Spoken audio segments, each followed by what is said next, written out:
Welcome back to the channel, it's LtBuzzLitebeer, and according to the unofficial Starfield countdown timer, we are at T-minus 51 days and counting till launch, 47 days if you were going in with the first wave with early access. And I've got a host of Starfield news to cover in this one, ranging from players confirmed playing Starfield early to a Bethesda dev asking everyone to stand down. Plus, I wanted to take a deep dive into Starfield's first story DLC. But before we dive in, if you happen to like what you see, maybe consider hitting subscribe and ringing the notifications bell. Likes, comments, shares are always appreciated. I've included chapters for ease of viewing, and let's get this one started.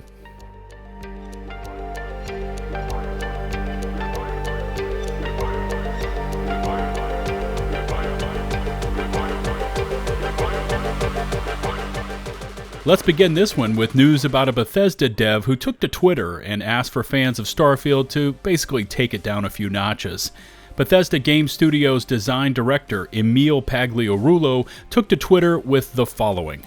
I know this isn't what any Starfield game fan wants to hear from me, but I feel like I need to make this clear. No one other than Todd Howard himself is authorized to talk publicly about unreleased game info. That's the job of our PR marketing community folks. You have a ton of questions, I get it, and my vague posting about the game doesn't help. I am so humbled by your anticipation of Starfield. Seriously, it's mind-boggling to me. So it really does pain me to say that I simply can't answer 99% of your questions. I can't share my opinions on game content. I can't talk about performance. I can't discuss, well, most things. I signed an NDA. I'm a professional. I don't want to get fired, but your support is everything to us. You fill my heart every day. Best fans ever. And one can only imagine the kind of pressure anyone associated with a game studio must go through leading up to the launch of a highly anticipated game, let alone a game as hyped as Starfield, which, by the way, is still holding strong with the #1 spot on Steam's wishlist. Now, NDAs are commonplace, so I personally wouldn't read anything into that mention. I've attended multiple on-site game tests, sneak peeks, as well as belonging to private studio creator Discord servers, and the very first thing they say to you after hello is, "Here is our NDA agreement, please fill this out." Now, I've seen some disastrous timeframes where a studio is trying to get a game up to launch and they just can't seem to keep matters under control. Fantastic, and The Day Before comes to mind as a perfect example of what not to do when you're leading up to the launch of an anticipated title. Going from the most anticipated game on Steam to now being completely delisted, embroiled in a lengthy court battle for the game title itself, and a myriad of other comical issues. Now, overall, BGS and Todd Howard seem to have chosen the right path here, limiting new information to just one source and keeping a fairly tight grip on any other information hitting the news. Anyways, let me know what you feel about Emil's statement in the comments section below. Good or bad call, and will it be effective?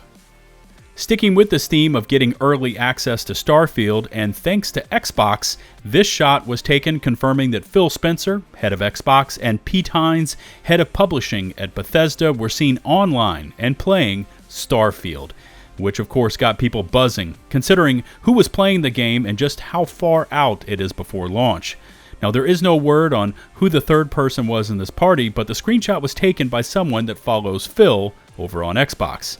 Top comments on this Reddit post include, "It should have been me, not him," and "You were supposed to develop the game, not play it." Now, who knows if this showing had some sort of PR motivations to it, but if true, seeing the game online and playable several months before launch is indeed encouraging.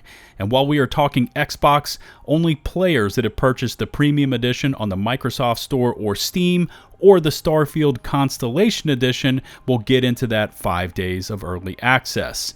Game Pass subscribers, regardless if they're on PC or console, will gain access on the regular launch date of September the 6th. Shifting gears, and during the Starfield Direct presentation, the announcement for Starfield's first DLC, Shattered Space, was made public, which will be included in the game's Premium and Constellation editions of the game. Now, during an IGN interview, Todd Howard was asked about DLC and assured fans that, quote, a lot of add-on content will be coming to Starfield, with Shattered Space serving as a story expansion as well as bringing new gameplay features to the game. Now, the exact release date for this DLC is, of course, not yet known, but according to Gaming Intel, they are making a prediction that with the game releasing in September 2023, early 2024 seems to be a pretty safe bet for Shattered Space. Let's table this DLC discussion for just a moment and take a turn with what we know about factions in Starfield, because this ties back into the Shattered Space discussion. We will circle back to it in a moment. Now, we've already seen that there are 5 main factions. Constellation, which contains our main questline missions, the Freestar Collective, those space cowboys who were involved in a war with our third main faction, the United Colonies, which according to Will Shin, lead quest designer, took place 20 years prior to the start of Starfield. Rounding out the main factions are Ryusian Industries and the Crimson Fleet. And if that wasn't enough, we will also encounter the Varun, the Red Mile, Ecliptic Mercs, Spacers, Ragers, Pirates, and of course, Bounty Hunters. And it has been confirmed that the faction system in Starfield will function like that of Skyrim, allowing us to interact with multiple faction lines simultaneously and not be forced to choose a specific group to follow. But now back to that Shattered Space DLC discussion, and theories have been floating around that the name indicates that this new content will have to do with the alien artifacts we are tasked with collecting during our Constellation main questline missions. Now, these artifacts are theorized to shatter space, so that we can travel between solar systems much faster than traveling with our ship's standard grav drive systems. Now, a second theory is said to explore how and why the alien civilization was shattered, and the threat that fracture now poses to humanity. And finally, an alternative concept involves the factions, and a full-on faction war fighting over a new power or resource unlocked through our character's story progression of finding and unlocking these mysterious pieces of alien tech. Personally, I'm leaning towards the alien tech theory, and I will continue to scour the internet for any new bits of info on this one.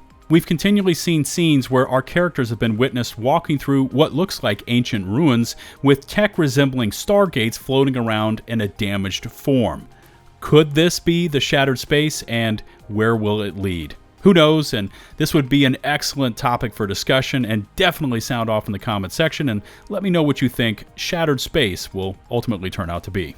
Remember to hit that sub button and ring the notifications bell to receive my latest upload alerts. Likes, comments, shares are always appreciated. All my social links can be found in the video description. Shout out to the over 126,000 of you that have taken the leap and hit subscribe, and a special thanks goes out to my patrons. Until the next one, this is LtBuzzLitebeer, signing off.